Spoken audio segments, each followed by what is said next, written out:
Rodrigo Duterte, the once feared president of the Philippines, now sits behind bars, facing charges that could end his political career and his freedom. But as his trial intensifies, a deadly conspiracy unfolds within the very walls of his prison. The army, once his loyal ally, is plotting his assassination, and Duterte's survival hangs in the balance. In the darkest corner of this turmoil, an unexpected ally from his past emerges, offering a glimmer of hope. But in a world filled with betrayal, can Duterte trust anyone? As the clock ticks down to the deadly plot, one question remains. Will he make it out alive, or will this be the final chapter of his tumultuous rise and fall? Rodrigo Duterte had once been the most powerful man in the Philippines. His rise to the presidency was meteoric, propelled by his tough-on-crime rhetoric and a promise to eradicate drugs and corruption from the nation. Known for his blunt and often controversial statements, Duterte captured the attention of both supporters and critics alike. His presidency was marked by aggressive policies, the most infamous being his war on drugs, which resulted in thousands of deaths, drawing international condemnation and praise in equal measure. His popularity surged as he portrayed himself as a leader unafraid to make tough decisions for the good of the nation. But beneath the surface of his strongman image, a series of controversies and allegations began to emerge, slowly unraveling the once unshakable foundation of his leadership. Duterte's enemies, many of whom were former allies, began to speak out as the years passed. Accusations of corruption, human rights violations, and abuse of power mounted. Whispers about shady dealings and questionable actions during his time in office became louder, and soon the public had no choice but to take notice.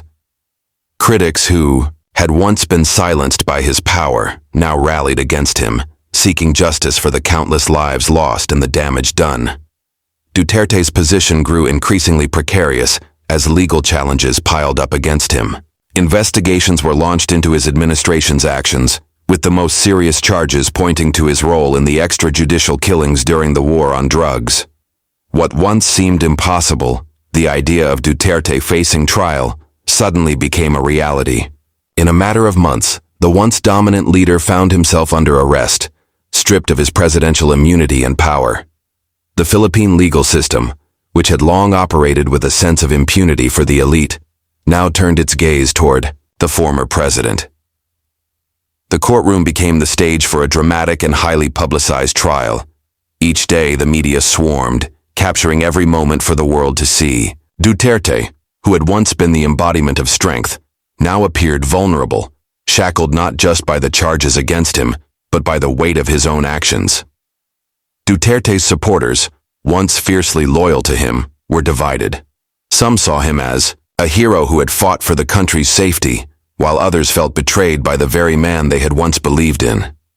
As the trial began, it became clear that Duterte was facing not just legal consequences, but also the collapse of his political empire. The once mighty president was now in the hands of the justice system, and his fate hung in the balance. Behind the bars of his cell, the reality of his fall from power began to sink in. The man who had once commanded the nation's respect and fear was now reduced to a prisoner, a far cry from the leader he had once been. The trial of Rodrigo Duterte quickly became more than just a legal proceeding. It became a national spectacle. News outlets, social media platforms, and television stations covered every aspect of the case, turning each court session into a highly anticipated event. Duterte, once the architect of his own political narrative, was now in the hands of the courts. As the days dragged on, the courtroom filled with tension. Every word spoken by the prosecutor seemed to carry the weight of the nation, while Duterte's defense team fought fiercely to protect his reputation and legacy. The charges against him were numerous and serious, ranging from allegations of human rights violations during his infamous war on drugs to accusations of corruption and abuse of power. Evidence mounted, and each new revelation seemed to chip away at the public image he had carefully cultivated over the years. Duterte, known for his brash style and no-nonsense persona, found himself in a position where his words no longer held the same weight. The courtroom was a stage where every statement, every movement, was under scrutiny. The former president, who had once commanded respect with his presence alone, now struggled to maintain his composure in the face of growing pressure. His defense team was relentless, presenting counter-arguments and attempting to discredit the evidence. They worked tirelessly to highlight any inconsistencies in the case against Duterte. But the tide was slowly turning. With each passing day, the atmosphere in the courtroom grew more charged, with the media amplifying every new development. It was a battle not just for Duterte's freedom, but for his place in history. The public, once fiercely loyal to him, now found themselves torn between the image of a leader who had promised to protect them and the mounting evidence that suggested a darker side to his presidency. Outside the courthouse, the nation was divided. Supporters gathered, waving banners and chanting slogans in defense of the former president, while opponents protested, demanding justice for the lives lost during his brutal crackdown on drugs. The courtroom itself became a symbol of the wider political divide in the country. Duterte's legacy was now on trial, and every piece of evidence, every witness testimony, added another layer to the complex narrative of his time in power. As the trial progressed, Duterte seemed to shrink under the weight of his own past. The once indomitable man who had held the nation's reins was now vulnerable. His defense strategies, while skillful, felt like a last-ditch effort to preserve a sense of control. The reality of the situation began to set in. The man who had once been untouchable now faced the full force of the legal system. The courtroom drama was far from over, and with each day, the stakes grew higher. As Duterte's trial continued, a darker and more dangerous rumor began to spread, sending shockwaves through the prison where he was being held. Word leaked that there was a plot within the Philippine army to assassinate the former president while he was locked away behind bars. The news spread like wildfire, reaching Duterte's remaining allies and supporters. Those who had once rallied around him now found themselves questioning whether the threat was real. Was the plot a mere fabrication designed to destabilize the situation, or was there a genuine conspiracy brewing in the shadows?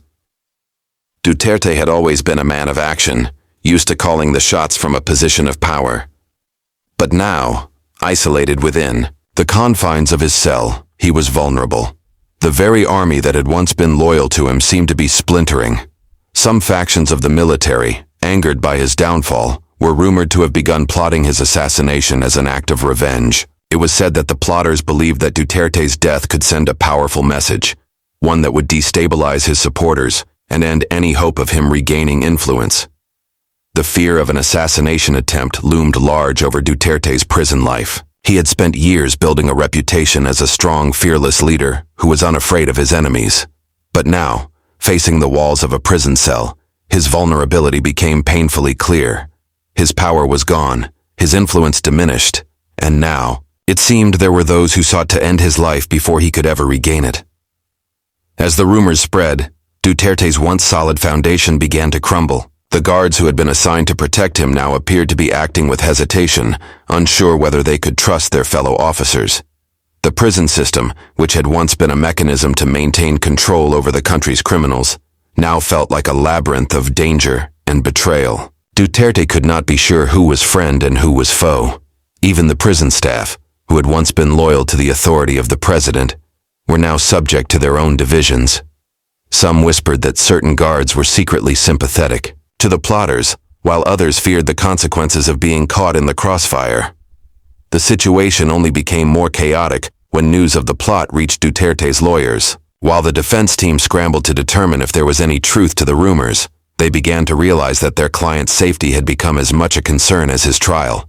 If Duterte was to survive long enough to face the final verdict of his case, he needed to find a way to protect himself from this ever-present threat.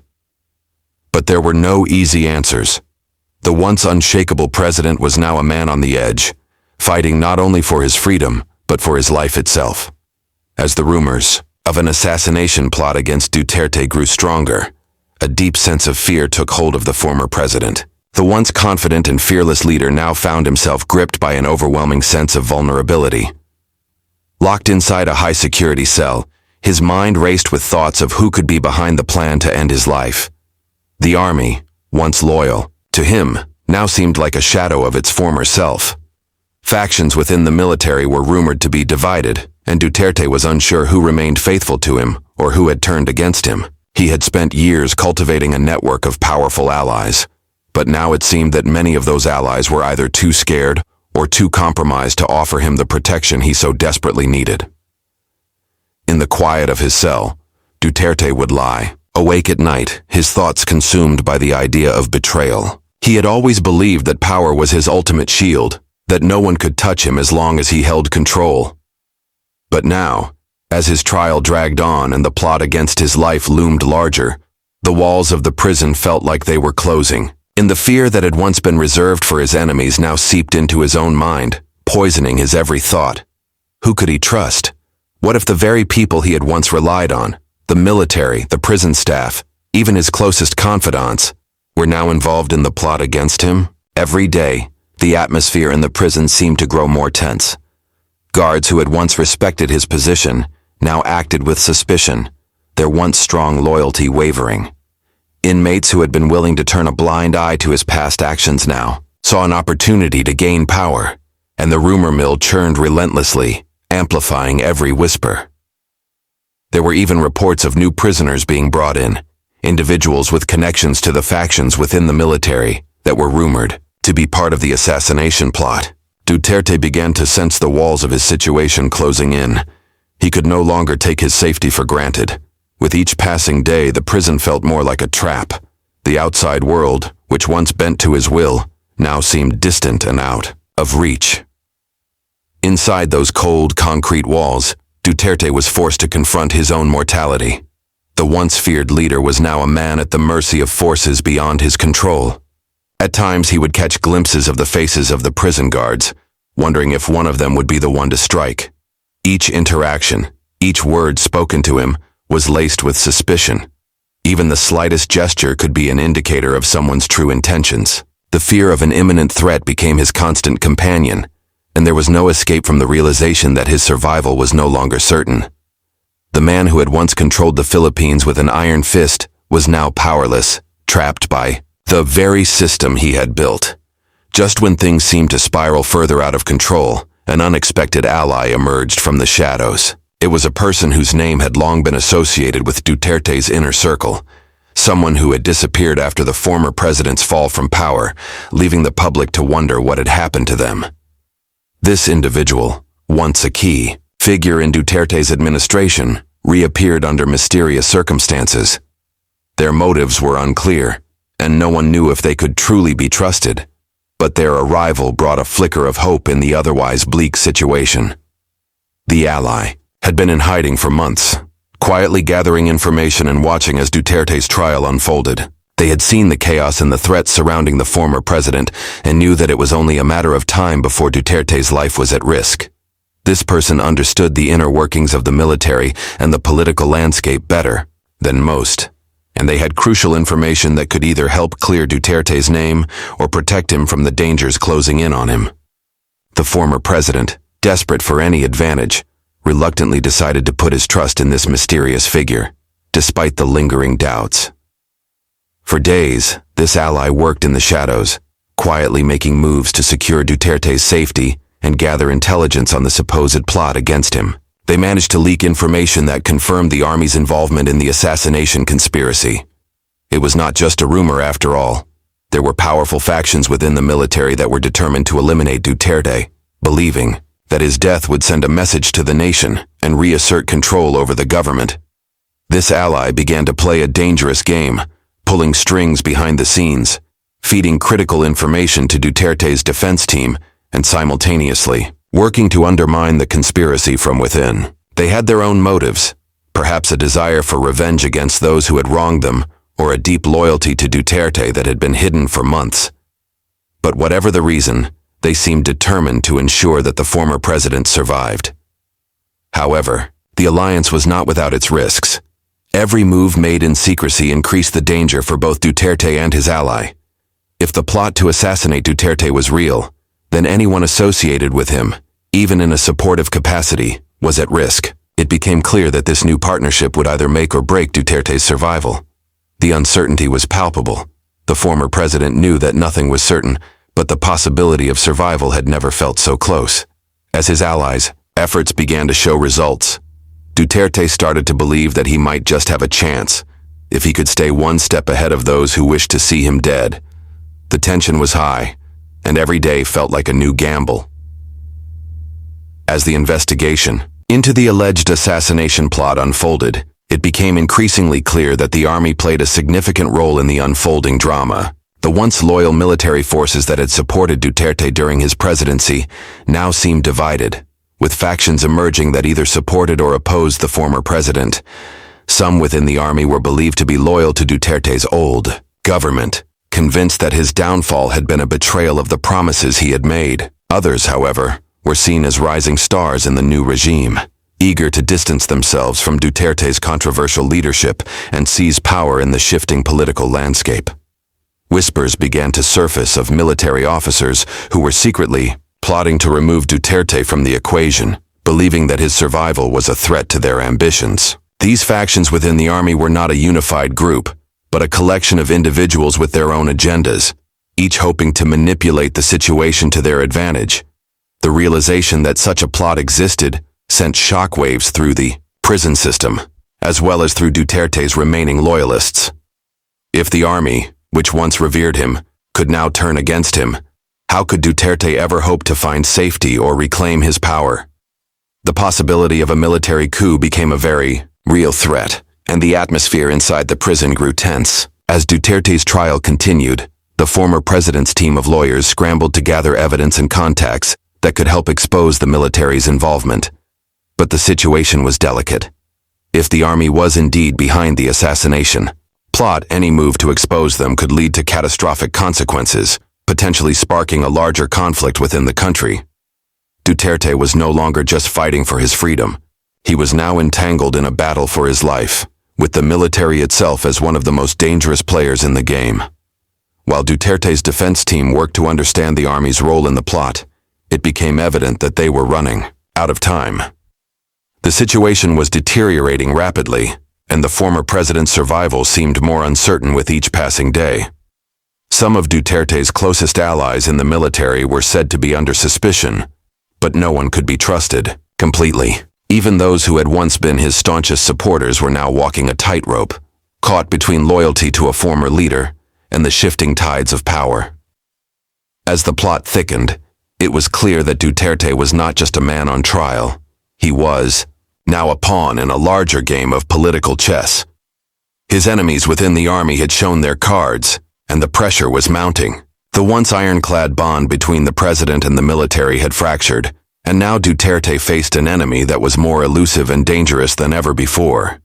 Every day felt like a ticking clock, with his enemies closing in, and the lines between friend and foe blurred beyond recognition. The former president's fight for survival had escalated into a full-blown war, one that was being waged in the shadows, where nothing could be taken for granted. As the situation inside the prison grew more perilous, Duterte's fears began to manifest into a desperate sense of urgency.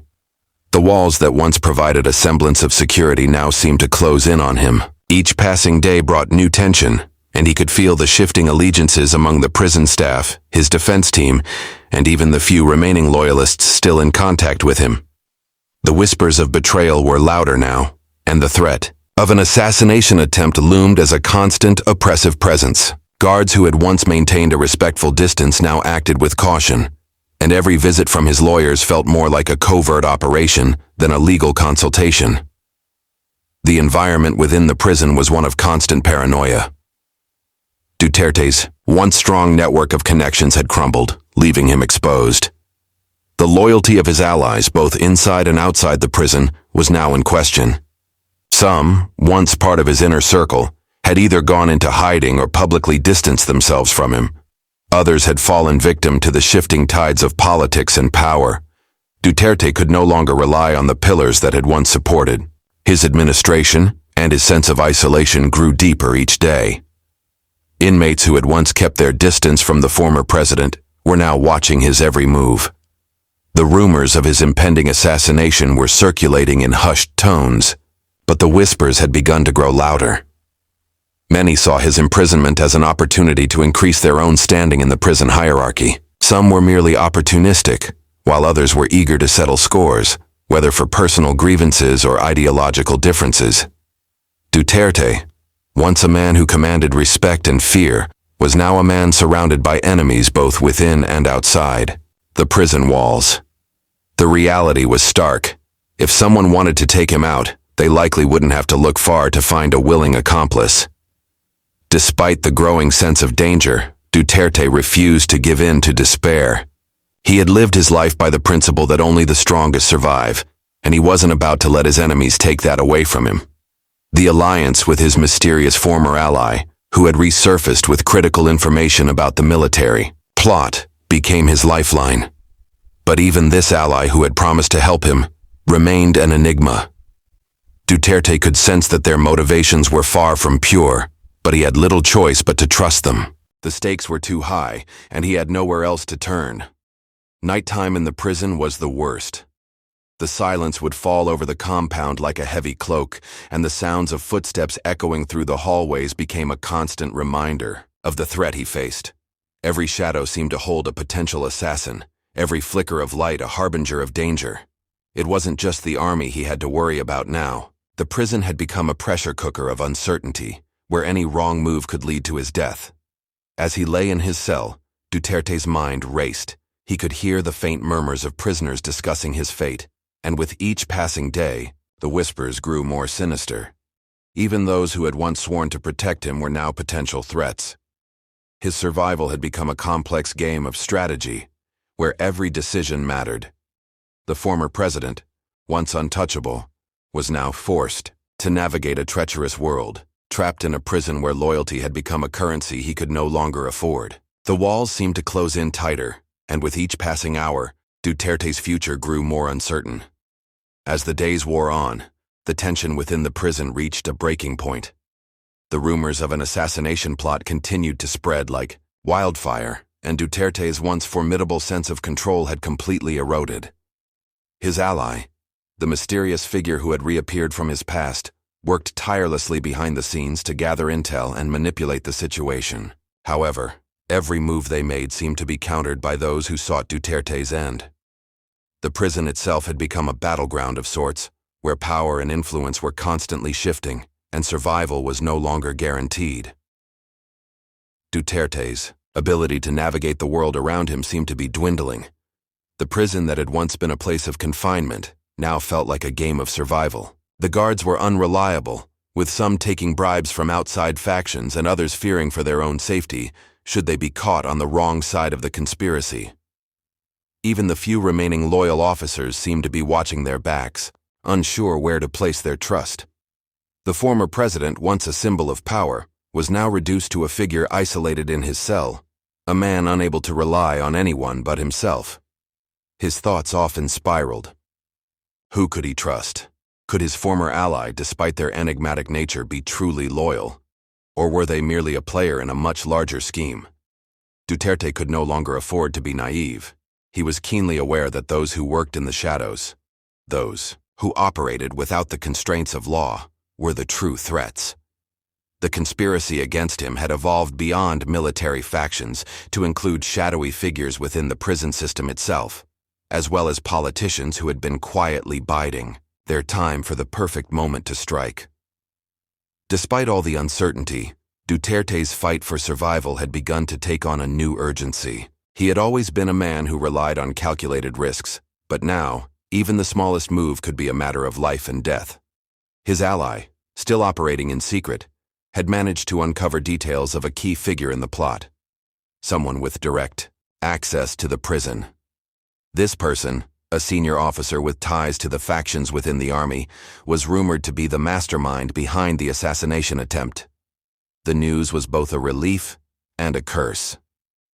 On the one hand, Duterte now had a target, a just person he could potentially eliminate to end the threat. On the other hand, exposing this individual would put him in direct conflict with the most dangerous elements of the prison system and the military. Each passing hour felt like an eternity. Duterte was constantly forced to weigh the risks of any decision. Should he trust his ally and act on the information they had provided, or was it another trap? His every move had to be calculated. He had no room for error. With the walls closing in, the former president was starting to feel the weight of his isolation. He had lived a life that thrived on power, control, and influence, But now, stripped of everything, he was a prisoner, fighting not just for his freedom, but for his life. The familiar world he had known, full of bravado and certainty, was now a distant memory. And the brutal truth began to sink in. The man who once held the country's reins now had to survive each day, hour by hour, in a world where betrayal was the rule and survival the exception. As Duterte's situation grew increasingly dire, the web of conspiracies surrounding him seemed to expand with every passing day. The army's involvement in the plot against him became clearer, yet the danger was far more insidious than he had initially realized. His mysterious ally had continued feeding him crucial information, but the stakes had escalated to a level that made every decision feel like a life-or-death gamble. The prison had become a dangerous chessboard, where every move was fraught with risk. Duterte was now acutely aware that any misstep could result in his immediate death, and it was not just the military he had to worry about. Factions within. The prison system had grown emboldened as well. The military plot was far-reaching, with high-ranking officers orchestrating the assassination from the shadows, but their plan involved more than just eliminating Duterte. It was about erasing any trace of his influence from the country's political landscape. Duterte was no longer simply a man on trial for his past actions. He had become a symbol of resistance for those who wished to challenge the new order that was taking shape in the Philippines. To them, his death would not only eliminate the man, but also send a message to anyone who dared to defy the emerging power structure. Within the prison walls, Duterte was surrounded by increasingly hostile forces. Some inmates, once neutral or even sympathetic, were now openly aligning with the factions that sought his demise. The prison guards, those who had once pledged their allegiance to him, were split between those still loyal and those who saw an opportunity to gain favor by turning on him. Duterte was forced to rely on his sharp instincts more than ever, carefully observing the behavior of those around him, searching for signs of disloyalty or hidden agendas. He couldn't afford to trust anyone, not even the guards assigned to keep him safe. In the midst of this chaos, an unexpected development emerged. Duterte's defense team, despite the growing pressure from all sides, managed to uncover evidence that could potentially shift the trial in his favor. This discovery was a game-changer, a piece of crucial information that could reveal the extent of the corruption and the illegal actions of those who had once been part of his administration. However, the threat of the assassination plot overshadowed this breakthrough. Even if he could prove his innocence in court, it wouldn't matter if he didn't survive long enough to see the verdict. The realization that his life was hanging by a thread only strengthened Duterte's resolve. Every conversation, every glance from the prison staff was now weighed with suspicion. There was no longer any room for error. His survival depended on a combination of strategy, luck, and perhaps most importantly, his ability to outwit the forces that were closing in on him. The longer he stayed alive, the more likely he was to expose the truth, both about the army's plot and the larger network of corruption that had ensnared him. But the clock was ticking, and Duterte could feel time slipping away. In a life marked by audacity and iron will, it had come to this: a game of survival in the shadows, where every minute was a fight for his very existence. The final days of Duterte's imprisonment became a blur of tension and high-stakes maneuvering. With the military plot against him inching closer to fruition, every moment seemed fraught with peril. His ally, working in the shadows, had continued to feed him crucial intelligence, but the situation was spiraling faster than they could keep up with. The prison, which had once been a place of cold, isolated confinement, now felt like a ticking time bomb. The pressure was unbearable as the walls closed in on him. Duterte had fought for years to build a nation around his image of power. Yet now, in the face of betrayal and impending death, he was reduced to a man with no one to trust but himself. Despite the growing danger, there was still hope, though. It came in unexpected forms. The discovery of new evidence in his defense had the potential to turn the tide in his favor in court. His lawyers, working tirelessly under intense pressure, were preparing to present the documents that could prove that many of the charges against him were part of a larger political conspiracy. But in the back of their minds, they all knew that, even if they won the case, Duterte's life was far from secure.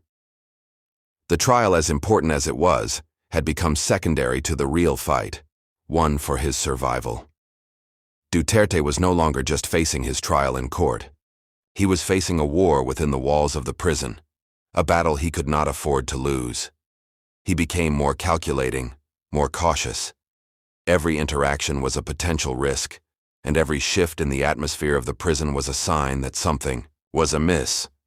Rumors of an attack grew louder. The whispers of betrayal within the prison, the military, and even his own circle intensified. He had come to trust no one. As the day of the trial's final verdict approached, Duterte's fate hung in the balance. His legal team had unearthed a major piece of evidence that could not only prove his innocence, but expose the deep-rooted corruption within the government and military that had played a role in orchestrating his downfall. However, with the assassination plot still active, the prospect of him ever seeing the inside of a courtroom again seemed increasingly unlikely.